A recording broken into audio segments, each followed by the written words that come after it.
Hi Dr. Edie, it's me, Mr. Edwards.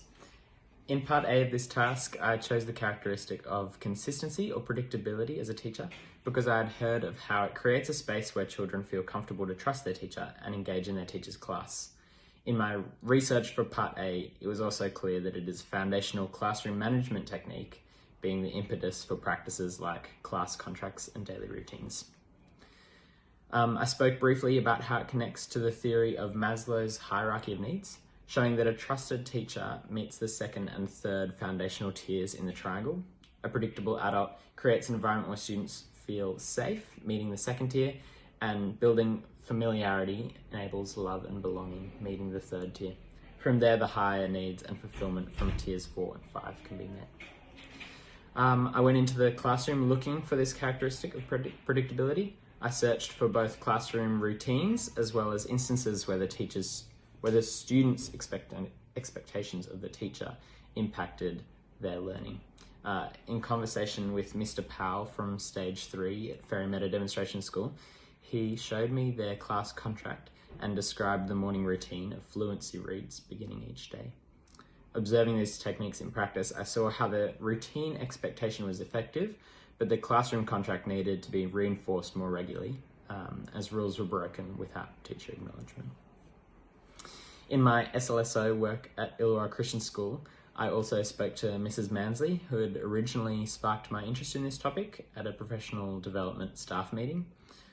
Recently, she was relieving a teacher for a Stage 3 class that I aid. Since she is well known by the students as being firm yet warm, instead of the usual disruption caused by an unfamiliar relief, the students behaved very positively. When I spoke to Mrs. Mansley afterwards, she discussed how students don't need to test the waters when they already know what reaction the teacher will have to their behaviour. She showed how responding to both positive and negative student behaviour in steady and consistent ways is crucial.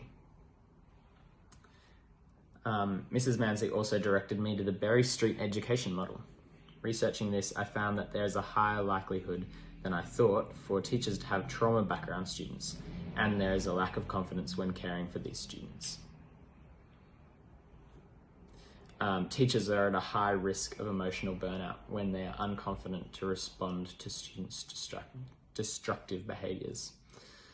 Berry Street provides a 4-day professional training course that I would like to take to gain insight into developing trust with students. Since completing Part A, my interest in predictability has broadened to the concept of trust in teacher-student relationships. This influences my professional identity, since being an other-focused, caring teacher is a philosophy that presents both extra challenges and rewards professionally. I approach teaching as a role which builds from a foundation of pastoral care for my students, but realise that extra training for this is necessary. This new understanding is informed in part by Maslow's hierarchy of needs, and it's deepened by research into trust and the Berry Street resource. Thanks for listening. Have a great day.